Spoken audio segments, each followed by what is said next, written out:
Hello everyone, and welcome back to another very interesting video where today we're going to be going through some important aspects of the Women's Euros and talking about why it was so successful.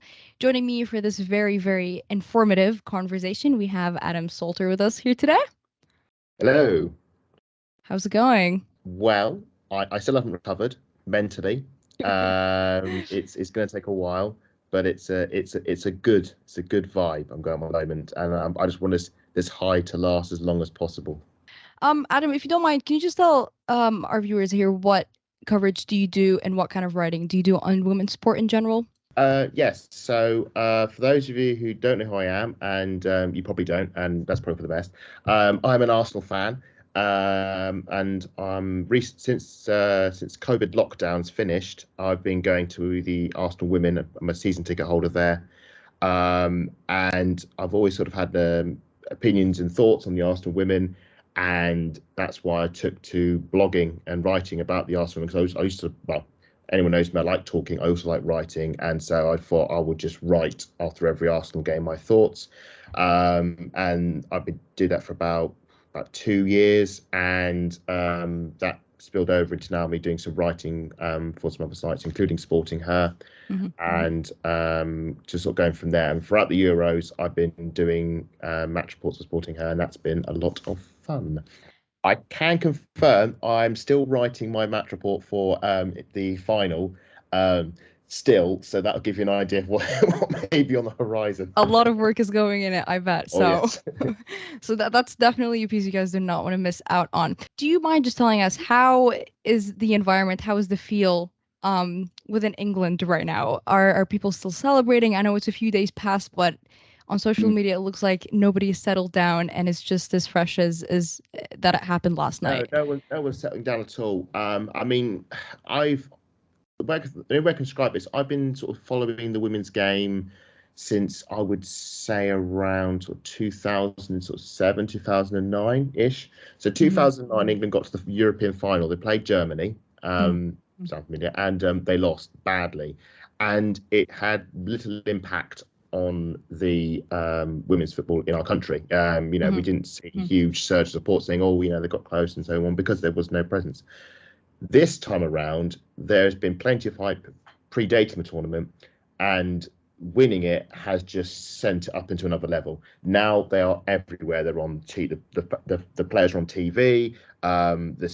Tickets of the next game. We've got a game against USA. That's Sold already out. sold out. Mm-hmm. So another sellout at Wembley, which is amazing. In less than 24 hours too. I know. That's unreal. I mean, I don't even know if the men sell it that quickly. No. The season tickets are all selling out. Chelsea have sold out. Arsenal just confirmed Arsenal. they've sold out. I Um, believe Brighton announced yesterday they had like a 2000% increase in their ticket sales, yeah. which is Hope, so Hope insane. Powell, the Hope Powell is the Brighton boss, Hmm. and she used to manage England as it happened. Yeah. We owe a great debt to Hope Powell. Yeah, she on the radio. It was something ridiculous, like 200 or 2000%, a huge uptick in season tickets, which is just amazing. We've gone. There's been a reversal of dynamic when, rather than the Lionesses or teams begging fans to come to them, Hmm. now final fans were begging for more tickets. It was just the whole thing's done a 180, and now, like I said, the system crashed for the USA game. 24 hours, they couldn't handle the amount of interest in, and I think that's absolutely fantastic. We did see a similar spike of interest after the 2019 World Cup, it must be said, but it did see an uptick in attendance in the Yeah. WSL. It did generate more interest. It did taper off a bit, and the lockdown we had with COVID completely killed it off pretty much. So Yeah. I'm hoping this time around it sustains itself. I think that makes sense that there was a dip there, especially in the Olympics where there was no fans. And so that opportunity where you wanted to see fans and you wanted to see traveling fans specifically, it was kind of taken away. And then Mm, after that, we had the Euro qualifications. Some of the World Cup qualifications are still going on. But even with those international games and even international friendlies that were happening before the Euros, some of these nations and some of these even clubs during their leagues, they were really struggling to even get 100 people in their stadium. But just like you mm, said, now you have systems, I mean, literally crashing because of the amount of people waiting in yeah. line to get their hands on tickets. And so Mm, the demand has quadrupled. I mean, I don't know how to describe what has happened to the demand, but how do you think, how important is it to keep that demand going, but also make sure it continues on a rise rather than plateau? Well, this is the thing. As I said, in 2019, it peaked and it did dip a bit. It's so critical that we keep this in the forefront of the public conscience. It doesn't, it's not a circus that comes out every 2 years, the opposite men's game, and then go, oh, well done, and then goes into the back pocket, and because the Mhm. Premier League starts next week, and people will talk about the men's team, people will For talk about sure. men's football. It's important that we keep women's football, I wouldn't say ahead of the men's, but sort of level with it, Hmm. on par with the men's game. And that's, the early signs are good. People are making financial commitments for the season to do this. The important thing now is when they turn up for the club games, they are encouraged to stay based on what they see. I was talking about with some friends the other night, and the way I compared it is when I make a New Year's resolution in January that I'm going to Hmm. lose weight. And the first time I'll go to the pool or the gym or whatever it is, I'll be super hyped. And yeah, that's fine. And by the time I hit March, my motivation's dropped. And by December, I'm buying shirts a couple of sizes bigger than it was in January. And that's the thing. You will get that hype, and it has to they have to want to stay around and enjoy what the experience is. And I think the product is good enough to do that. I've been doing it for a year. Hmm. The going to a women's game is an amazing experience. It's different from the men. There, it is a much more friendly, much more calmer. It's a nicer experience. People compared. We had Humble is a we word had a that I've heard pretty commonly. yeah. So we had a European final the previous year with the men's, and it was a Mm. disaster. It was awful. There was violence. There was storming of the barricades and people Yeah. bursting in and people on drink and drug, whatever. And it was just awful. At the game the weekend, it was lovely. It was just mutual respect everywhere. People Hmm. were enjoying themselves. There was none of the stupidity, none of the stupid chanting that you might get in an England-German game, which we won't obviously mention here. Yeah. And it was how football should be. Hmm. But there was still that edge. I mean, obviously we booed the referee because she was awful. Yeah. Um, but it was just a really nice place. And people were commenting, thinking, who have come from the men's game, coming to the women's game and saying, Hmm. oh, this is nice. I, Refreshing. absolutely, and I think it will. If it keeps hold of that charm, I think it will continue the momentum of people coming along. For sure. And one thing that I did notice is you hear a lot of these positive comments on social media about the stands and about the game in general, which wasn't usually the narrative. The media always liked to pick up the bads in that sport and kind of saw that as clickbait, saw that as a post that would get a lot of eyes, a lot of money, really, a lot of clicks for them. This time around, there was nothing bad to pick up on. It was hard to twist that narrative. It was hard to twist that story. Whatever they reported is exactly how it was. And Mm, because it was so raw, the fans enjoyed that. Like, again, it was kind of refreshing compared to the men's game. We've seen a lot of stadiums now, hosted, be it Wembley. Arsenal has upped up the amount of games they're going to do at the Emirates. Chelsea, mm, we didn't see them go to Stamford last season. yeah, They've announced a few. It's it's great that they're upping the amount of audience that can come in. But you've heard some criticism about the tickets being kind of not very accessible, not very easy to access, or still some of these stadiums not being offered up completely.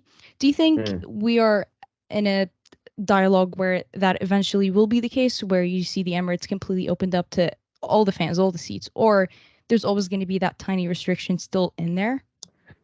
So this is a very interesting point. So we had a game against Wolfsburg in the Champions League last Hmm. season, drew it 1-0, and we couldn't get enough fans in. Basically, I think we only had about one stand, and it wasn't full. And yeah, we gave it a roll from the stands, but Hmm. it was very disappointing that we couldn't draw the crowd in. Now, at the same time, we had another game which was against Spurs, and that was set to have an amazing attendance, and due to Spurs pulling out due to COVID, Yeah. uh, the game got canned and we lost that attendance. It has been, and I think the reason they put these restrictions on is because they're trying to concentrate rather than having just people here, there, and everywhere. They're trying to concentrate the amount of fans, Yeah. and they will open it progressively as it goes round. And it was frustrating at Wolfsburg. We couldn't get enough fans to extend at least around the entire stadium, and we couldn't with Spurs. What I've seen, having looked at the website, is we've done that. The entire bottom tier of the Emirates is opened up due to the demand, and I do think the upper tier will open up as well. And there are. I think eventually we will get to the point where we have like a Camp Nou situation where the entire stadium is filled. Arsenal have got Champions League games. If we get past the playoff, I think there is a good chance, if it's advertised rightly, that we could get serious attendances there. You mentioned issues with tickets. There are issues with tickets, particularly for away fans, and this is a major issue with the WSL, is that the stands are mixed.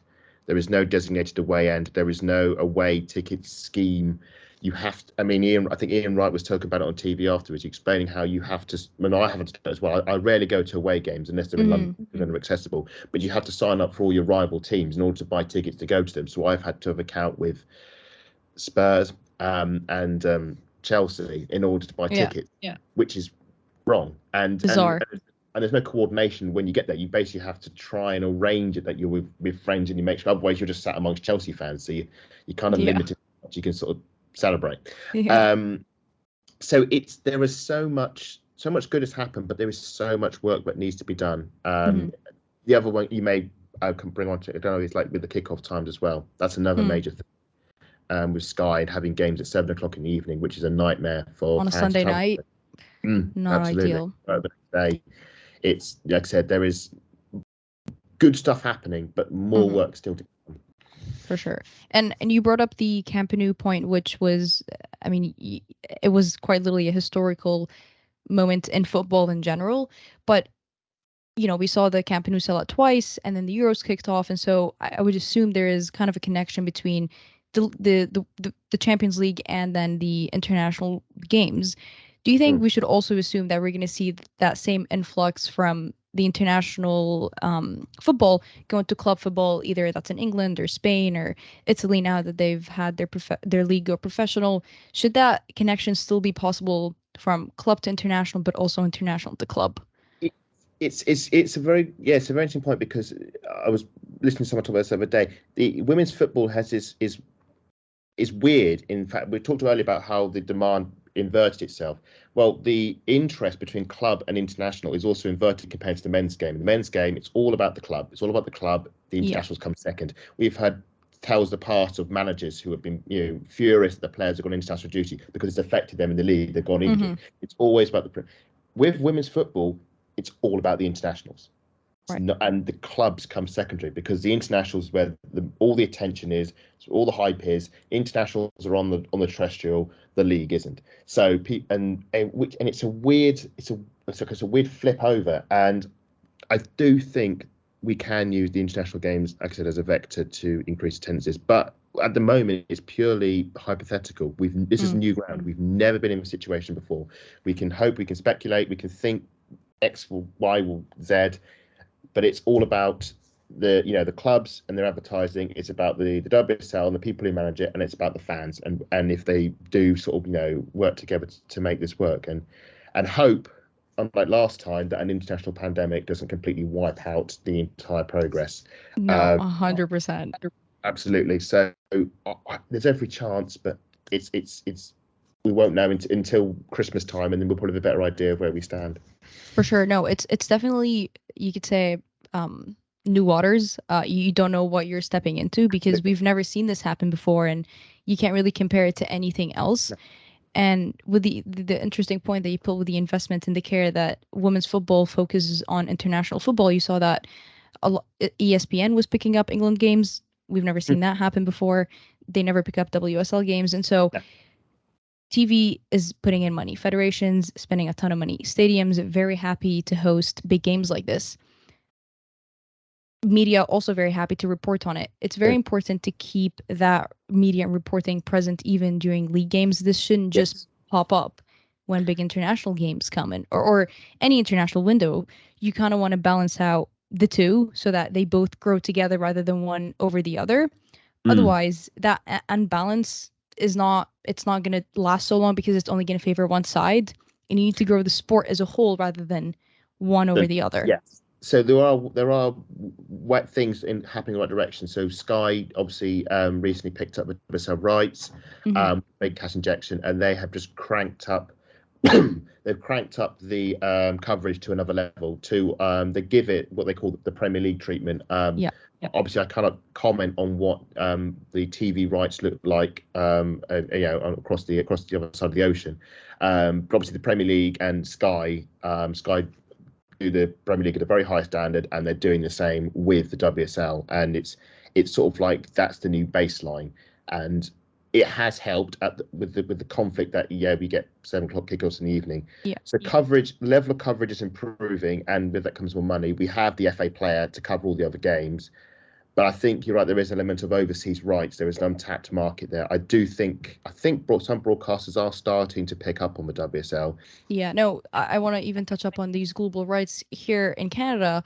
None of the Canadian broadcasts picked up any of the Euros games, which is really, it's really hard to accept because they have a team who just won the Olympics, Mm, are really trying to kind of put themselves in that category of really battling it out with the big nations in the World Cup. They have a lot of high hopes, but how are these players going to collect fans and have people guaranteed to show up to their games when nobody here knows the years are going on. Nobody knows when the WSL is going to kick off.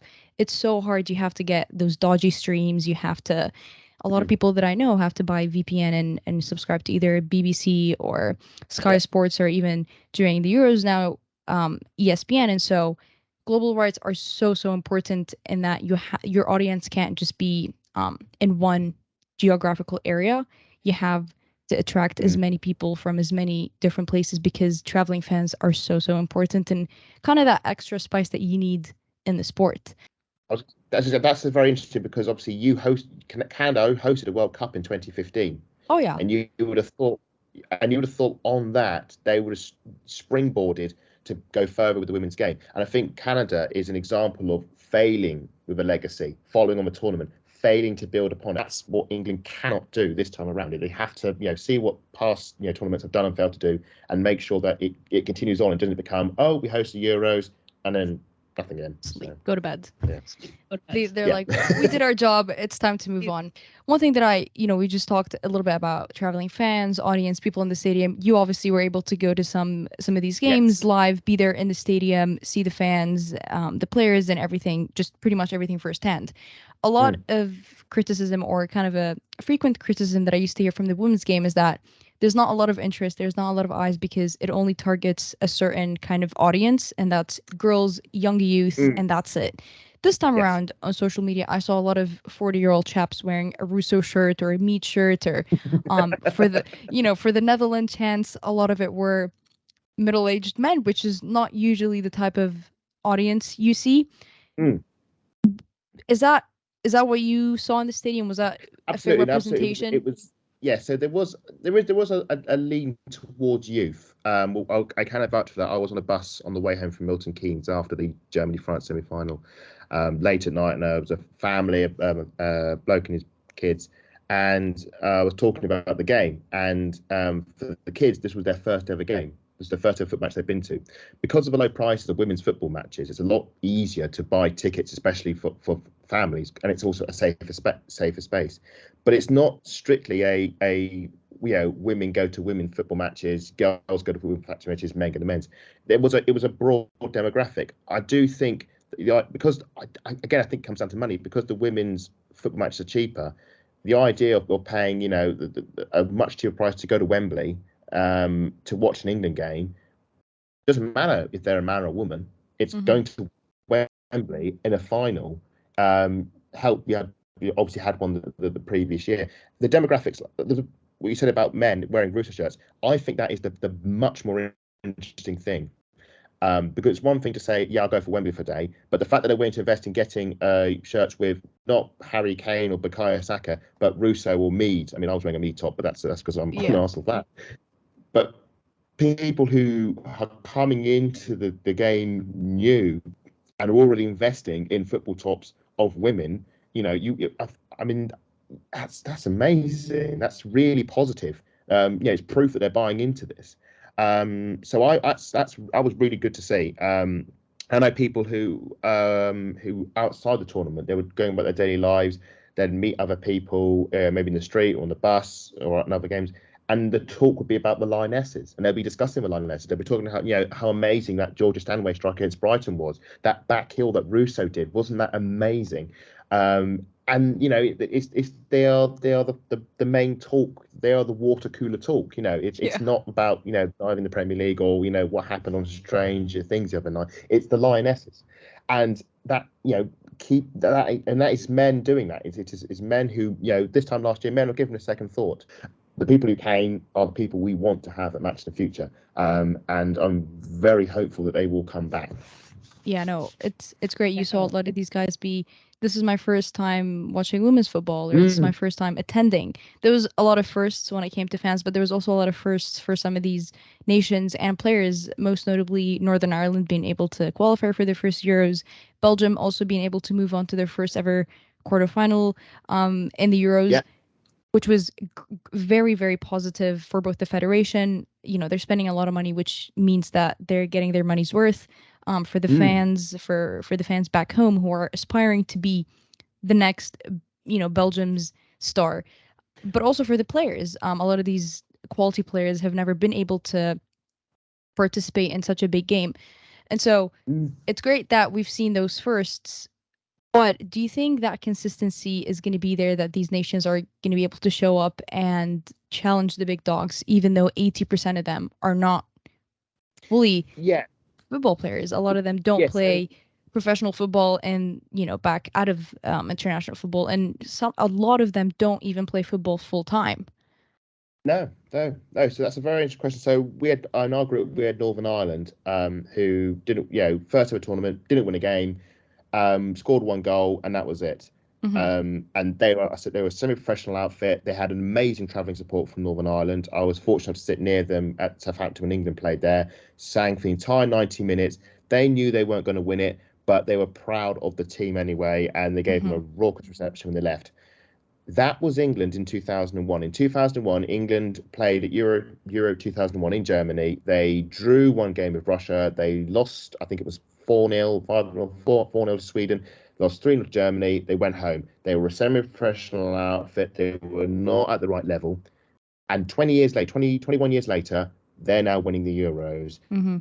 So it can happen. Austria, they came from nowhere last Euro to get to the semi-final, Yeah. simply for being competitive, low block, very good defensive. If you're low blocking defensive and you're strong, you can win any game. I think we will see teams like, more teams like Belgium, more teams like Austria adopting that approach, getting deep into tournaments and then improving. And I think the more they go there, the more likely their FAs, their football associations, will invest in them. It's a growing sport, and it's becoming much more lucrative to be on this hype train than not bothering to. England has suffered by checking out for 50 years with a banned women's football team, Yeah. and Germany roared ahead, dominated women's football. That could have been England, and Yeah. they missed that opportunity. And I think more countries are waking up to it.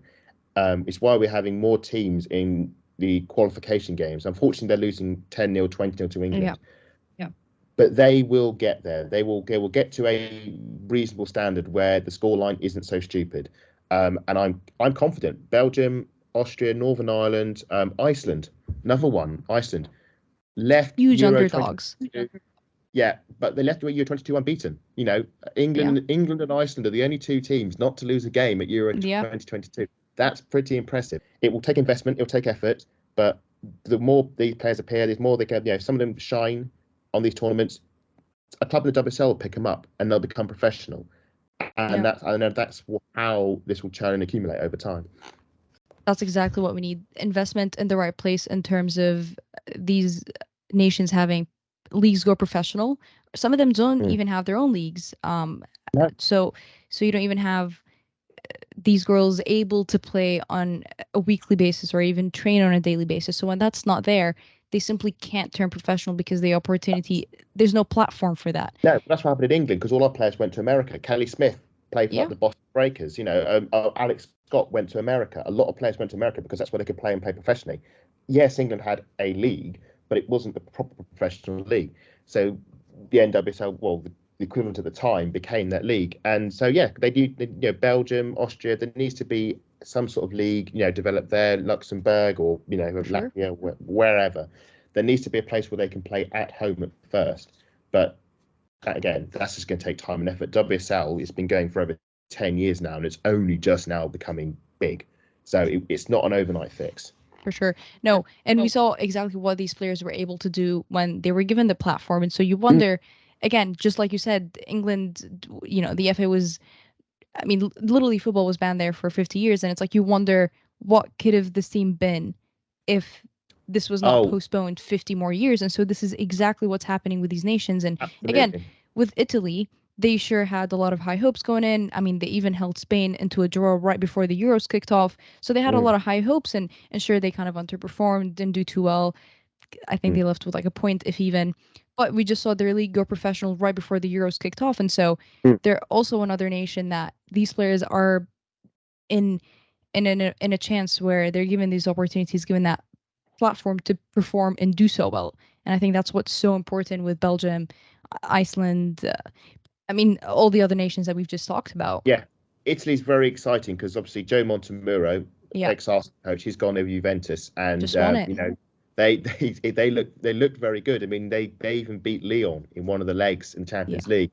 I think that's what drove the perception that maybe Italy could do something special, but unfortunately that wasn't to be. But maybe, like I said, maybe it's a tournament too soon for them, and maybe next time, maybe the next Euros will be the one when they've had more time to develop as a nation. But definitely, I think that's a lead that could well be going places. Definitely want to keep an eye on. It's really hard to point finger or to single out a key factor of why this women's Euros was so Mm. successful and why it exploded the way it did. Do you think this is a result of all those 5-year plans that we've seen, or 10-year plans where this is the conclusion and this is Mm. the conclusion? Would you say It that you could point it to that? yeah, I think obviously I know this has been planned like for ages, this sort of thing, and it has taken a lot to get. There's a lot of hardship to get that far, but even as much as you can plan, 10-year planning, it's very easy to do because you can metaphorically just have an idea and kick it 10 years, the can 10 years down the line and go, it'll be sorted in 10 years time. And but it has had the added benefit of the fan rebound. Since lockdown is finished, there has been a huge uptick in attendances in most sports because of they've been away for so long.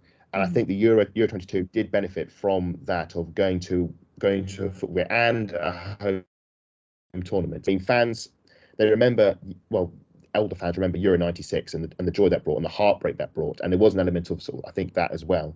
That did play into it.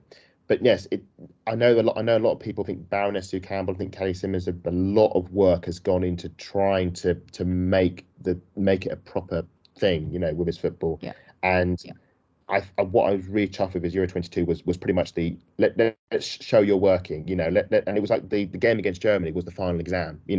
2009, we tanked it, we failed it badly, Mm. and it was like, right, okay, we'll give you another crack at it again. Germany again, European final. you know, are you good enough? Yep, crowds superb, support superb, team superb, result amazing, and it was just manager, brilliant choice of manager in Serena Wiegman, and it was Couldn't just it could have not been better. it could not be better, and it was the everything had everything that had come before, but as they were all saying, it's the culmination of one chapter, it's the start of the next one. This is For not sure. the end, this is the beginning, and this has to be the beginning, and I think this is the beginning of the next 10 years, and I think Hmm. and that is the what I'm really excited about now is what comes next. Yeah, no, for sure. Well, I completely agree with, this is only the beginning of the next 10-year plan or the next 5-year plan or 15 plan or whatever plan we're trying to put here for women's football. But before we wrap it up, I want to ask you a quick question on which game would you say was your favorite one out of the entire Euros that Oh, that's you, easy. That's let me take easy. a guess. It's Netherlands versus Portugal at Lee Sports Village. I was there for that. So probably not the one you were thinking. No, No, I definitely thought you were going to go for the final, but I like no, a surprise. it was great. Well, here's the thing: the final was great, but the problem is it was an extremely stressful experience to watch, Right, as I could was assume. most of the games. The only two games which weren't stressful were England versus Norway and England versus Sweden. They were fun to watch, But I went to a lot of games as a neutral. Well, sort of neutral. I did have an invested interest in the Netherlands because Miedema plays for them. Yeah. But Netherlands versus Portugal was the most chaotic game, stupid game, brilliant game in the whole tournament. There were VAR calls, there was controversy, there was penalties, there was offsides, there was Netherlands going 2 up, there was Portugal clawing it back, and then it was topped off with a screamer to win it for the Netherlands by Van der Donk. It was just sheer, just everything in one game. And I got to after to see the Netherlands celebrate with their anybody who's seen the Netherlands celebrate a win, and it's one of the reasons I was so disappointed the Dutch went out. They were Yeah. very They're a special. big draw. They're a huge, huge draw. Absolutely, Netherlands women's team and the fans coming out to watch them. I think not just women's team, any Netherlands team, but the Yeah. fans are amazing. And to watch them, they have a special dance they do to a special song. I highly recommend you done. If you know, it's called Links The Van Rex. de Donk. Oh, it's Well, not the Van de Donk song. the Van Donk song or the trumpet is amazing. There's a song called Links Rex. They all dance to and they dance left and right. It's amazing. Absolutely go and watch that and listen to it. It's insane. But they had a brass band as well afterwards playing songs, including the Van der Donk song. Um, and it was just, like I said, an amazing atmosphere, an amazing experience, an amazing game. And it also did demonstrate why the Netherlands were never going to win Euro 2022. Yeah. No, most certainly. What has been the best moment for you during this Euros so far?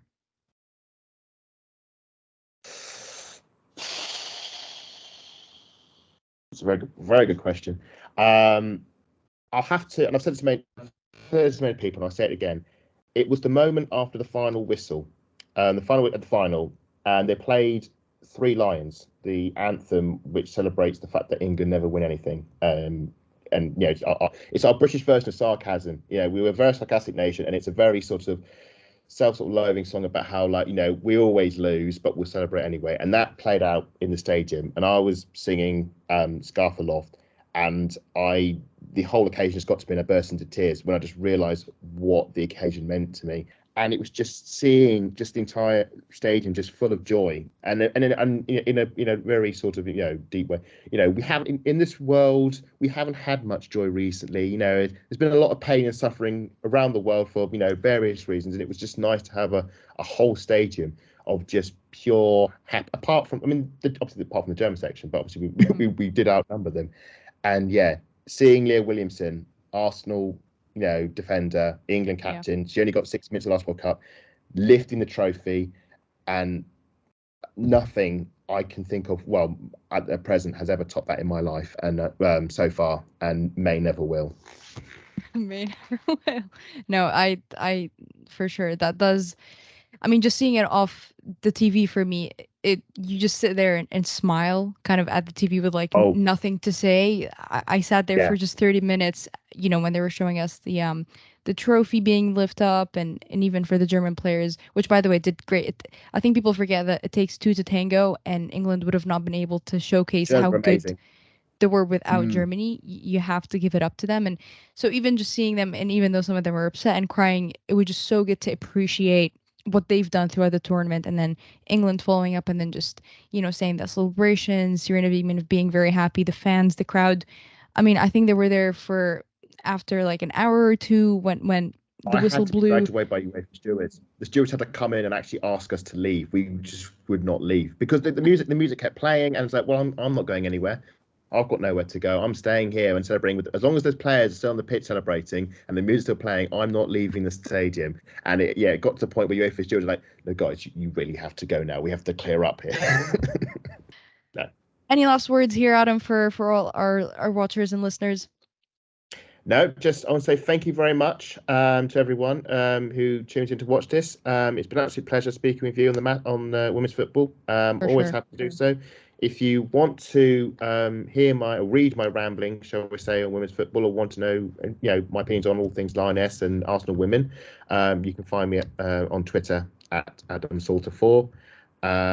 But no, it's been an absolute pleasure. Well, it was a great conversation. I think we chose a great guest here. Lots of information, saw everything happen firsthand. Believe everything. For you guys to be able to go and find Adam on Twitter. A lot of the things that he has written for Sporting Her also down in the description. Also, gonna leave the Dutch song that he did recommend for you guys to check out. And I'm sure this is not gonna be the first or last time you're gonna be seeing him here. So make sure you go follow Adam. Make sure you follow us as well to stay updated and to continue enjoying the beautiful game.